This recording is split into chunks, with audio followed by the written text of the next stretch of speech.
अपनी सहेली सुनीता के साथ बैठी हुई थी। अरे बहन, राजू के पिताजी के एक्सीडेंट के बाद मैंने राजू को अकेले पाला है। मेरे पास राजू के पिताजी की सिर्फ 2 ही निशानी है, एक राजू और उनकी मोटरसाइकिल। सच में बहुत प्यार करते थे वो इस मोटरसाइकिल से। अच्छा, लेकिन राजू है कहाँ? वो शहर गया है सब्जियां बेचने। अब बहन, इतने पैसे तो है नहीं हमारे पास कि हम कोई बड़ा धंधा कर लें, लेकिन पास में छोटा सा जमीन का टुकड़ा है, बस उसी पर सब्जियां उगाकर राजू शहर में बेच आता है। इससे हमारा घर ठीक ठाक चल जाता है। वो देखो, वो आ रहा है राजू। अरे वाह, इतना बड़ा हो गया राजू। मैंने जब आखिरी बार देखा था तब तो बहुत छोटा था। माँ, तुम्हें पता है वो जो बंसी काका का बेटा है ना, किशन, वो इतनी तेज मोटरसाइकिल चला रहा था, ब्रूम ब्रूम करके। सच में देखकर मजा ही आ गया। लगता है इसे भी इसके पिताजी की तरह मोटरसाइकिल का बहुत शौक है। अरे उनसे भी ज्यादा। अच्छा माँ, मैं आता हूँ। और राजू वहाँ से चला जाता है। अरे राजू, आजा, देख मेरे पिताजी नई मोटरसाइकिल लेकर आए। देख, अच्छी है ना? अरे वाह, ये तो बहुत अच्छी है। बिल्कुल नया मॉडल है। चल आजा, बैठ जा, मैं तुझे घुमा कर लाता हूँ। और फिर राजू किशोर के पीछे बैठकर पूरा गांव घूमता है। किशोर, तेरी गाड़ी तो यार हवा से बातें करती है यार। तुझे भी सीखना है गाड़ी चलाना? तू कहे तो मैं तुझे भी सिखा दूं गाड़ी चलाना। अरे नहीं यार, तेरी बहुत महंगी मोटरसाइकिल है, कहीं गिर गई तो ना बाबा ना, तेरी माँ मुझे बहुत डांटेंगी। अरे तू डरता क्यों है, मैं हूं ना। फिर किशोर राजू को गाड़ी चलाना सिखाता है, लेकिन जैसे ही राजू गांव में पहुंचता है तो अचानक गाड़ी गिर जाती है। अरे किशोर, तुझे कितनी बार कहा है ऐसे गाड़ी उठाकर मत ले जाया कर। और इस राजू को बिठाने की क्या जरूरत थी? क्या जरूरत थी इसे गाड़ी चलाने देने की? अब गाड़ी में जो पैसे लगेंगे उसका भुगतान कौन करेगा? ये क्या इसका बाप? काकी, मुझे माफ कर दो। माफ करने से मेरी गाड़ी ठीक हो जाएगी? पूरे 5,000 रुपए लगेंगे। मुझे नहीं पता कैसे भी, लेकिन मुझे मेरे 5,000 रुपए चाहिए। माँ, मेरी वजह से राजू का बैलेंस बिगड़ गया था और मैंने ही उसे कहा था। तुम तो चुप ही रह। और रोते हुए राजू अपने घर चला जाता है। अरे राजू, क्या हुआ? तू रो क्यों रहा है? माँ, वो आज। और रेखा को सारी बातें बताता है। उसका भुगतान कौन करेगा? ये इसका बाप। और फूट फूट कर रोने लगता है। ये ले 5,000 रुपए। मैंने जैसे तैसे करके महीने के खर्चे के लिए पैसे जुटा कर रखे थे, लेकिन दे आ सुधा को। और हाँ, खबरदार, अगर आगे से तूने उसकी गाड़ी की तरफ देखा भी तो मेरी कसम है तुझे।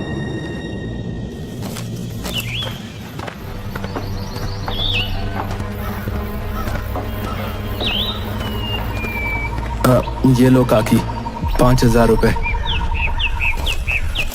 देखो तो कैसे बड़ी बड़ी आंखें करके देख रहा है। जी तो करता है आंखें नोच लूं। अब खड़ा खड़ा देखता क्या है, भाग यहाँ से। रुक जरा, गाड़ी तो तूने गिरा दी, पैसे भी लौटा दिए, अब ये ले कपड़ा और साफ कर इस गाड़ी को। राजू की आंखों में आंसू आ जाते हैं, पर वो बिना कुछ कहे गाड़ी साफ कर देता है और घर लौट आता है।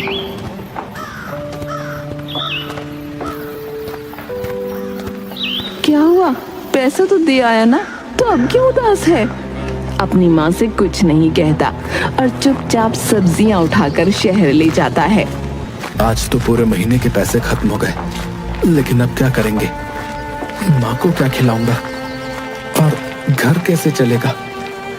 अगर मेरे पास मोटरसाइकिल होती तो मैं बहुत सारी सब्जियों को एक ही दिन में बेच आता, लेकिन अब हर रोज सब्जियां बेचने जाना पड़ेगा और अब तो पैसे भी नहीं बचे। सोचते हुए शहर में सब्जियां बेच आता है। आते वक्त। 180, 190, 200। अरे इतनी सब्जी के सिर्फ 200 ही रुपए मिले। पर कोई बात नहीं, जैसे तैसे कुछ ना कुछ कर ही लेंगे। वैसे भी सारी गलती मेरी ही है। जब मुझे गाड़ी चलानी आती ही नहीं थी तो मैंने भी न जाने क्यों उस किशोर की गाड़ी ली। बेफालतू में बेइज्जती हो गई और ऊपर से उसे पैसे भी देने पड़ गए। अब से मैं कभी भी किसी की गाड़ी नहीं चलाऊंगा। रेखा उदास बैठी हुई थी। माँ मुझे क्षमा कर दो। मेरी वजह से तुम्हें घर के सारे पैसे सुधा काकी को देने पड़े। नहीं, मैं इसलिए उदास नहीं हूँ। मैं उदास इसलिए हूँ क्योंकि उसने तुझे कितनी खरी खोटी सुनाई। जी तो करता है कि मैं अभी के अभी जाकर उसका मुंह तोड़ दूं। उसने ऐसे कैसे इतना सुनाया आज तुझे? लेकिन माँ, थोड़ी गलती तो मेरी भी थी ना। मुझे गाड़ी चलानी नहीं आती थी, फिर भी मैंने किशोर के कहने पर गाड़ी चलाई। अब से मैं किसी की गाड़ी को हाथ नहीं लगाऊंगा, सच्ची माँ। पर माँ, कितना अच्छा होता ना अगर हमारे पास भी गाड़ी होती। मैं एक ही बार में बहुत सारी सब्जियां ले जा सकता था और एक ही दिन में बहुत सारे पैसे कमा सकता था। अरे माँ, लेकिन वो पिताजी वाली गाड़ी वो तो है ना। क्यों ना मैं उसे ठीक करके रोज उसी से आया जाया करूँ माँ। तू भी ना एक नंबर का बुद्धू है, बुद्धू। इतने साल पुरानी गाड़ी कैसे चलेगी? अरे माँ, मैं हूं ना, मैं इस गाड़ी को चला लूंगा। हाँ, वैसे भी मैंने बहुत सारी गाड़ियां सुधारते हुए देखा है। मैं गांव से शहर जाता हूँ ना तो बीच में गराज पड़ता है, बस उसी के पास तो बैठता हूँ मैं। वहाँ बहुत सारी गाड़ियों को ना मैंने ठीक करते हुए देखा है। हाँ, और फिर वो अपनी गाड़ी को ठीक करने में जुट जाता है। एक हफ्ते बाद। माँ, आज मैं शहर सब्जियां बेचने जाऊंगा ना तो इसके लिए रंग और थोड़ा तेल भी ले आऊंगा ताकि इस पे लगी जंग खत्म हो जाए। फिर राजू सर पर सब्जी की टोकरी लेकर शहर की तरफ निकल जाता है और आते वक्त कुछ रंग और तेल ले आता है और गाड़ी को रंगने लगता है।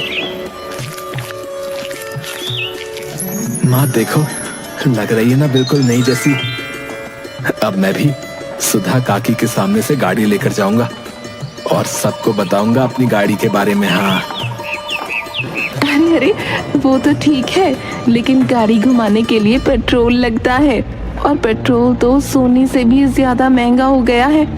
और अगर तूने ये गाड़ी चलाना शुरू की तो हर रोज के पैसे तो इस पेट्रोल में ही खर्च हो जाएंगे।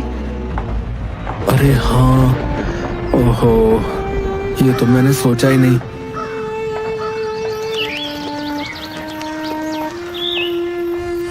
अगले दिन राजू फिर से सब्जियां बेचने के लिए निकल पड़ता है। सब्जी ले लो, सब्जी। देखते ही देखते उसकी सारी सब्जियां बिक जाती हैं और राजू घर की तरफ लौट जाता है। अरे आज तो मेरी सारी सब्जियां इतनी जल्दी बिक गई हैं, लेकिन आज ही मौसम को क्या हुआ? ऐसा लगता है कि जैसे बारिश होने वाली है। चल राजू, चल जल्दी जल्दी घर चल। वैसे अगर मेरे पास गाड़ी होती तो मैं इतनी देर में तो कब का घर भी पहुंच चुका होता। ये सोचते हुए राजू घर की तरफ चलता है, लेकिन अचानक ही जोरदार बारिश शुरू हो जाती है। राजू खुद को बचाने के लिए पेड़ के नीचे चला जाता है।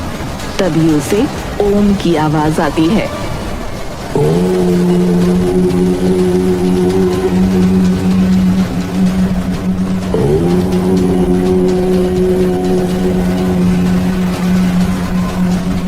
लगता है आसपास कोई महात्मा तपस्या कर रहे। वो आवाज का पीछा करते हुए वहां पहुंच जाता है। अरे ये महात्मा तो बरसात में भीग रहे हैं। अगर ऐसे ही ये भीगते रहे तो बीमार हो जाएंगे। अगर मैंने इनको उठाया तो इनकी तपस्या भंग हो जाएगी। एक काम करता हूँ। हाँ, फिर वो आसपास से केले के पत्ते तोड़कर कुछ लकड़ियां तोड़कर उनके ऊपर एक छत बना लेता है, जिस वजह से महात्मा पानी से बच जाते हैं। पर राजू पूरा भीग जाता है और छींकने लगता है। बहुत देर हो गई है और अब कीचड़ भी बहुत हो गया है। एक काम करता हूँ, आज रात यहीं पर रुक जाता हूँ। वैसे भी महात्मा जी भी तो है साथ में, तो किस बात का डर है। फिर राजू भी वहीं महात्मा के पास बैठ जाता है।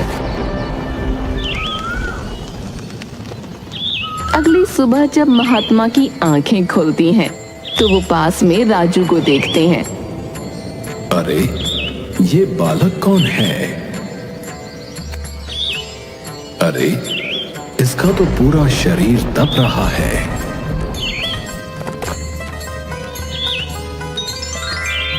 थोड़ी ही देर में उसे होश आ जाता है और उसका बुखार भी उतर जाता है। राजू महात्मा को सारी बातें बताता है। अच्छा, तो तुम सब्जियां बेचते हो? हाँ बाबा, लेकिन आपको पता है मैंने अपने पिताजी की मोटरसाइकिल, जो बहुत पुरानी थी, अपने आप से ही सही की है और उस पर अच्छा वाला रंग भी किया है। लेकिन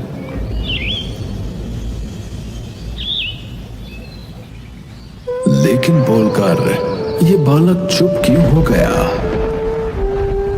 अच्छा, ये लो, ये जादुई पाउडर है। इसे अगर तुम पानी में मिलाओगे तो तुम्हारी गाड़ी पानी से भी चलेगी। क्या क्या सच में बाबा? आपने ना मेरे मन की बात जान ली बाबा। धन्यवाद बाबा। राजू महात्मा के आगे हाथ जोड़कर वहां से निकल जाता है। अरे कहाँ रह गया था तू? मैं कितनी परेशान हो रही थी तेरे लिए। राजू रेखा को सारी बातें बताता है। क्या सच में ऐसा हो सकता है कि ये पाउडर डालकर पानी से गाड़ी चल सकती है? हाँ माँ, महात्मा जी ने तो यही कहा था। राजू उस पाउडर को पानी में डालकर गाड़ी में डाल देता है और गाड़ी को चालू करता है। वो सच में चालू हो जाती है। रेखा और राजू दोनों एक दूसरे की तरफ देखकर खुश हो जाते हैं। अच्छा हुआ कि मैंने उस दिन किशोर से गाड़ी चलाना सीख लिया था। मैं आज इसे पूरे गांव में घुमाऊंगा। हाँ। और गाड़ी लेकर गांव घूमता है और सबको देखकर जोर जोर से हॉर्न बजाता है। अरे ये राजू गाड़ी कब ले आया? अरे उसकी बाप की वो पुरानी खटारा गाड़ी थी ना, बस उसी को सुधार के लेके आया है। उन दोनों से कुछ ही दूरी पर किशोर खड़ा हुआ था। अरे वाह राजू, ये तो काका की गाड़ी है ना? हाँ, मैंने उसे सुधार लिया। तभी कमल और श्याम दोनों उनके पास पहुंच जाते हैं। वो तो सब ठीक है, पर एक बात हजम नहीं हुई। पेट्रोल इतना महंगा है कि या तो तू घर चला ले या गाड़ी। हाँ, बात तो तूने ठीक कही कमल। वैसे भी 1-2 दिन का भूत है, उतर जाएगा। अरे किशोर, तुमने मुझे अपनी गाड़ी पर बिठाया था ना? चल आजा, मैं तुझे घुमाता हूँ। वैसे उस दिन मेरी माँ ने तुझे बहुत खरी खोटी सुना दी थी, उसके लिए मुझे माफ कर दे यार। अरे कोई बात नहीं। वैसे कमल कह तो ठीक ही रहा था, पेट्रोल इतना महंगा है कि तू घर चला ले या गाड़ी। फिर राजू से सारी बातें बताता है। घूमते घूमते दोनों जंगल की तरफ जाते हैं। राजू रोक रोक रोक, ये देख बंसी काका। अरे काका क्या हुआ? देखो ये गाड़ी जो है अपने आप बंद हो गई है। जरा बेटा देखना कि इसमें क्या हुआ है। काका, इसमें तो पेट्रोल खत्म हो गया। अरे राम राम राम राम, यहाँ तो दूर दूर तक फिर पेट्रोल पंप भी नहीं है। अब मैं पेट्रोल कहाँ से लाऊंगा बेटा? काका फिक्र मत करो, मैं कुछ करता हूँ। वैसे काका, क्या आपके पास पानी होगा? पानी? हाँ हाँ बेटा, पानी तो है। वो क्या है ना, यहाँ से शहर जाने में बहुत देर लगती है, इसलिए मैं हमेशा अपने पास पानी रखता हूँ। हाँ, ये लो। और पानी राजू को दे देता है। राजू इसमें थोड़ा सा पाउडर मिलाकर बंसी की गाड़ी में डाल देता है। काका, आप गाड़ी चलाओ। अरे क्या बात करते हो बेटा, भला पानी से भी कहीं कोई गाड़ी चलती है भला, है? अरे काका, चला कर तो देखो। चलो भाई, चला कर देखते हैं। है? अरे ये तो सच में चालू हो गई है। अगले दिन नुक्कड़ पर। अरे हाँ हाँ, सच में भैया। अरे मैंने अपनी आंखों से देखा है, उसने पानी में जो है कुछ पाउडर मिलाया, तो मेरी गाड़ी चालू हो गई। अरे वाह, तो फिर तो मैं भी राजू के पास जाकर पानी से पेट्रोल बनवाऊंगा। हाँ हाँ, हम भी राजू के पास जाकर पानी से पेट्रोल बनवाएंगे। हाँ हाँ, फिर तो हम भी राजू के पास जाकर पानी से पेट्रोल बनवाएंगे। हाँ हाँ, हम भी जाएंगे राजू के पास। और सभी लोग राजू के यहाँ इकट्ठा हो जाते हैं। अरे क्या हुआ भाई साहब, आप सब यहाँ? अरे हमने सुना है राजू पानी से पेट्रोल बनाता है। राजू, अगर ऐसा है तो हमारे लिए भी पानी से पेट्रोल बना दो भाई। तुम चाहो तो हमसे पेट्रोल के पैसे ले लो। वो क्या है ना, यहाँ से पेट्रोल पंप बहुत दूर पड़ता है भाई, और अगर हम सिर्फ पेट्रोल भरवाने के लिए वहां जाते हैं तो हमारा खर्चा भी बहुत हो जाता है। अरे हाँ हाँ काका, क्यों नहीं। और फिर सभी की मदद करता है। कुछ दिन बाद। हाँ हाँ कमल, सच में मैं अपनी आंखों से देखकर आ रहा हूँ भाई, वो राजू पानी से पेट्रोल बनाता है यार। अच्छा, तो आजकल ये इसीलिए इतना इतरा कर चलता है। अरे हाँ हाँ कमल, अरे मैं तो कहता हूँ हमें भी चलना चाहिए, हम भी चलकर पानी से पेट्रोल बनाएंगे। अरे श्याम, कभी तो बड़ा सोच लिया कर बे। सोच, अगर हमने वो पाउडर चुरा लिया तो हम रातों रात अमीर बन जाएंगे बे। हम शहर जाकर पानी से पेट्रोल बनाएंगे और बहुत जल्द ही अमीर बन जाएंगे, समझा? कुछ दिन बाद। राजू अपनी गाड़ी लेकर सब्जी बेचने के लिए निकल पड़ता है। अब वो अपनी गाड़ी से आसपास के गांव और बहुत सारी जगह सब्जियां बेचने के लिए चला जाता है और उसकी आमदनी भी अच्छी बढ़ जाती है। अगले दिन।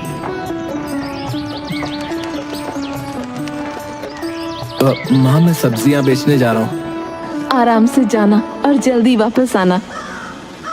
हाँ, मैं भी लाती हूँ।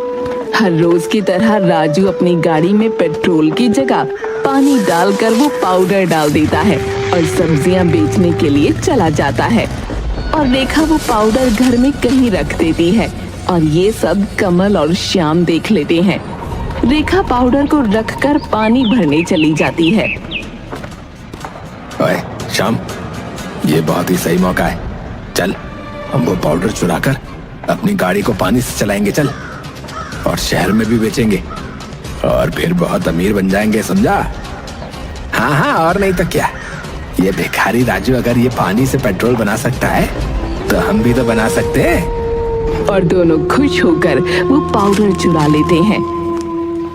कमल, ले अब डाल अपनी गाड़ी में पानी। हाँ चल, और सुन बे, तू ये पाउडर मिला, चल। कमल गाड़ी में पानी डाल देता है और वो पाउडर डालने लगता है। तब अचानक ही गाड़ी में आग लग जाती है और दोनों के मुंह काले हो जाते हैं। किशोर राजू को सारी बात बताता है।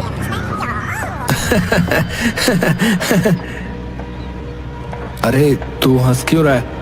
मुझे तो लगता है कि उन दोनों ने तेरा वो जादुई पाउडर चुरा लिया है। तभी तो पानी से गाड़ी चलाने की सोच रहे थे वो दोनों। और वैसे भी कुछ दिन से वो हमारे आसपास ही मंडरा रहे थे।